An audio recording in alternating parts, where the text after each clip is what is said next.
کامیاب ترین بیٹے اور بیٹیاں بن سکیں۔ اس کے لیے داؤد نے آیت نمبر 3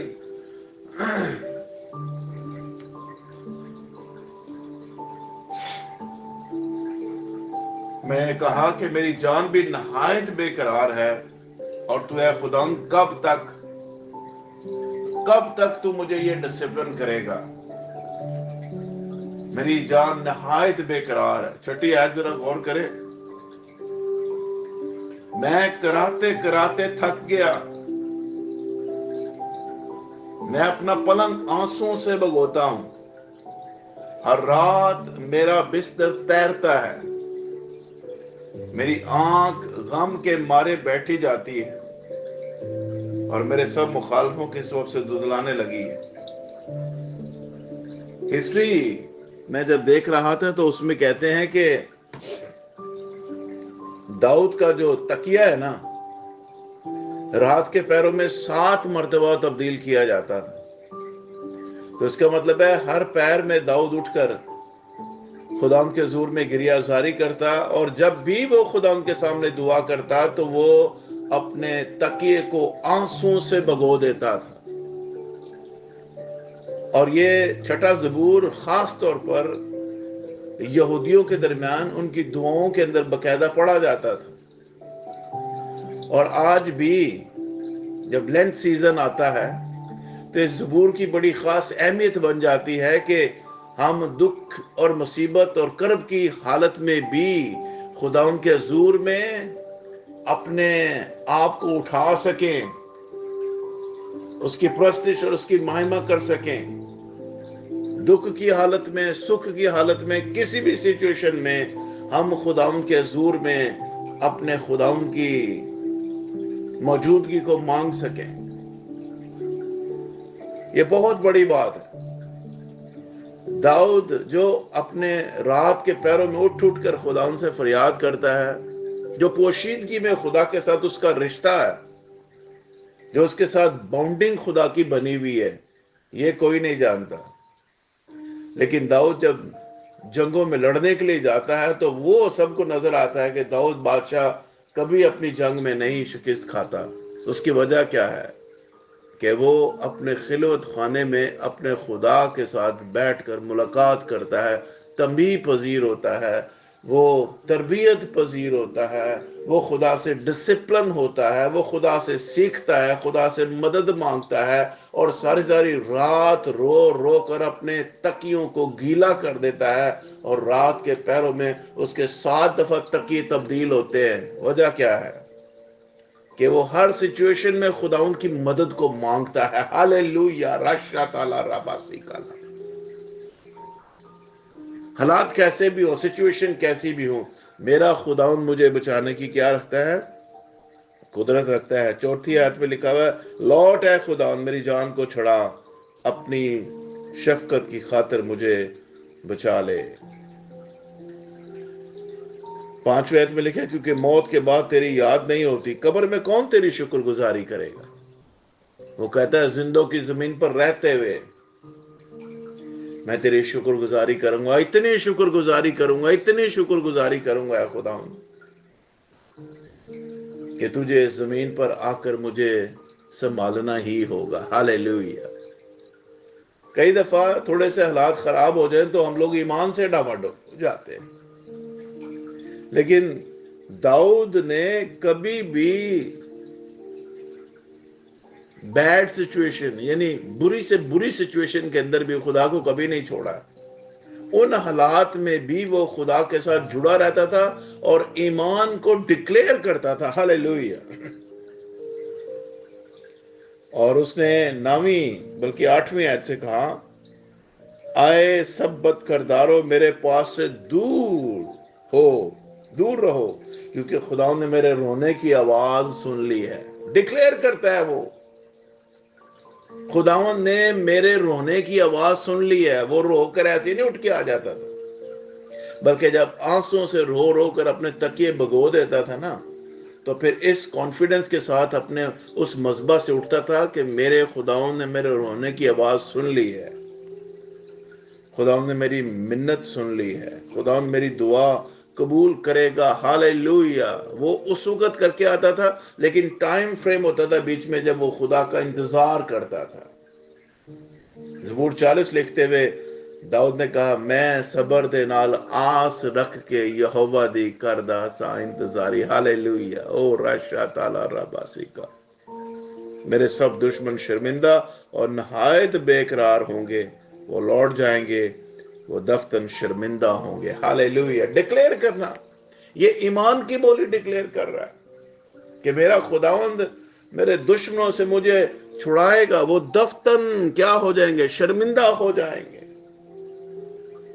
اور جب بھی وہ دعا سے اٹھتا ہے کانفیڈنس کے ساتھ اٹھتا ہے, مکمل تقوی اور بھروسے کے ساتھ اٹھتا ہے, امید اور ایمان کے ساتھ اٹھتا ہے کہ میرے خداوند نے میری دعا کو سن لیا اور وہ ضرور اس کا جواب دے گا. ہاللیلویا. خدا کا شکر, اس کی تعریف ہو جس نے ہمیں یہ زبور دیا. اور یہ زبور لکھنے کا ایک اور بھی مطلب ہے کہ ہر ایماندار اپنے ہر دور کی سچویشن اور حالات میں اپنے خداوند پر تکیہ اور بھروسہ کرنا سیکھے. اور اسی لیے یہ یہودیوں کے درمیان بھی اور کرسچن کمیونٹی کے درمیان بھی یہ زبور 6 بڑی اہمیت کا حامل ہے. اور خداوند کا شکر ہو اس بات کے لیے کہ مجھے اور آپ کو بھی اس سچویشن اور کسی بھی سچویشن میں خدا کے سامنے جانے کا جو فضل اور توفیق ملتی ہے, اس کا یہ خوبصورت پیٹرن ہے. یہاں سے ہم بہت کچھ سیکھ سکتے ہیں. جب اس کو آپ بڑے دھیان سے پڑھیں گے چیزوں کو تو یہ آپ کے لیے برکت کا باعث ہوگی. خداوند آپ سب کو آج کے کلام کے وسیلہ بڑی برکت بخشے. آمین. And God bless you.